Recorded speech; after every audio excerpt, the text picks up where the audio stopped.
మీరు చేసిన తప్పులకు మీరు చేసిన అప్పులకు ప్రజలు శిక్ష విధించిండ్రు.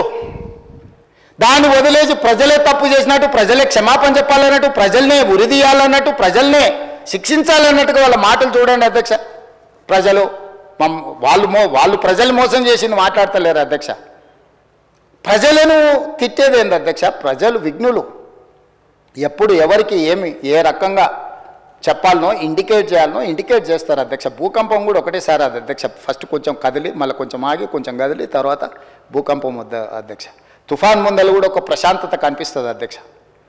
తెలంగాణ సమాజం కూడా తుఫాన్ ముందు ప్రశాంతత లాగా 2022 నుంచి 23 నుంచి వరుసగా అట్లా చూపిస్తూనే ఉన్నారు వాళ్ళ గంభీరత్వాన్ని.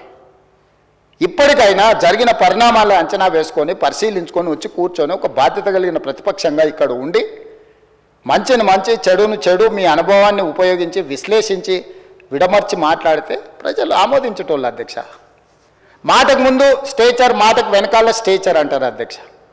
మీ స్టేచర్ పట్ల ఉన్న మీ ఆలోచన, మీ పట్టింపు ఈ స్టేట్ ఫ్యూచర్ పట్ల లేదా అధ్యక్ష? నేను అడుగుతున్నా, ఈ స్టేట్ ఫ్యూచర్ వద్దా? ఈ స్టేట్ ఫ్యూచర్ వద్దా? మీ స్టేచర్ గురించే మీ తాపత్రయమా? ఒకనాడు మీరు అధికారంలో ఉన్నారు, మీ పార్టీకి అధికార పార్టీకి స్టేచర్ ఉండే. 2023 డిసెంబర్ 3 తారీఖు నాడు అధికారం నుంచి ప్రధాన ప్రతిపక్ష పార్టీ స్టేచర్ ఇచ్చారు. ప్రతిపక్ష పార్టీ స్టేచర్ అది మీ పార్టీకి. 2024 మే జూన్లో పార్లమెంట్ జరిగింది, గుండు సున్నా ఇచ్చిండ్రు, మీ పార్టీని మార్చరీకి పంపించారు. నేనేం తప్పు మాట్లాడినా అధ్యక్ష? ఏమన్నా నేను? ఆనాడు మీరు అధికారంలో ఉన్నారు, స్టేచర్ ఉండే, తర్వాత ప్రతిపక్షం స్టేచర్ పడిపోయింది, ఆ తర్వాత గుండు సున్నా వచ్చి 8 డిపాజిట్లు పోయినాక మార్చరీలకు పోయిందని అన్న అధ్యక్ష. నేనేమన్నా అధ్యక్ష? అందులో తప్పేముంది అధ్యక్ష? బీఆర్ఎస్ ఈరోజు మార్చరీలో ఉందని నేను చెప్పిన అధ్యక్ష. దాన్ని ఒక వ్యక్తిని అన్నట్టుగానో పెద్ద ఆయన్ని చంద్రశేఖరరావు గారు నేను అన్నట్టుగా హరీష్ రావు గారు, కేటీఆర్ గారు చిత్రీకరిస్తున్నారు అధ్యక్ష. అంత కుత్సిత స్వభావం నాకు లేదు అధ్యక్ష. చంద్రశేఖరరావు గారి దగ్గర ఉన్న కుర్చీని 4 కోట్ల తెలంగాణ ప్రజలు గుంజుకొని నన్ను తెచ్చి ఇక్కడ కూర్చోబెట్టారు అధ్యక్ష. ఇంకేముంది అధ్యక్ష చంద్రశేఖరరావు గారి దగ్గర నేను తీసుకోవడానికి? వారి దగ్గర ఉన్నది ప్రధాన ప్రతిపక్ష హోదా. ఆ ప్రధాన ప్రతిపక్ష హోదా ఎవరికి కావాలి అధ్యక్ష? అయితే హరీష్ రావు గారు కావాలి, లేకపోతే కేటీఆర్ కావాలి.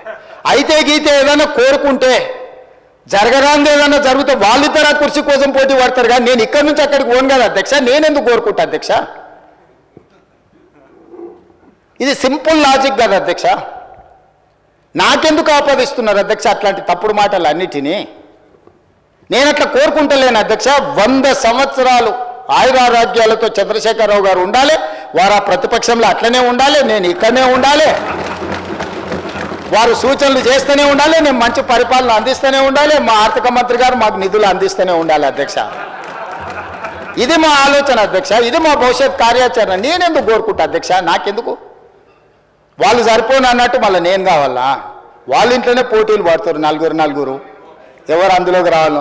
మా మిత్రుడు మహేశ్వర్ రెడ్డి గారు కూడా ఉన్నారు. మంచి మనసు ఉంటే మాతో పాటు ఇక్కడ కూర్చుంటాడు, ఈ రోజు కాకపోతే రేపైనా. ఏమున్నది అధ్యక్ష? నాకు మంచి ఫ్రెండే, నేనేం కాదంటలేను అధ్యక్ష.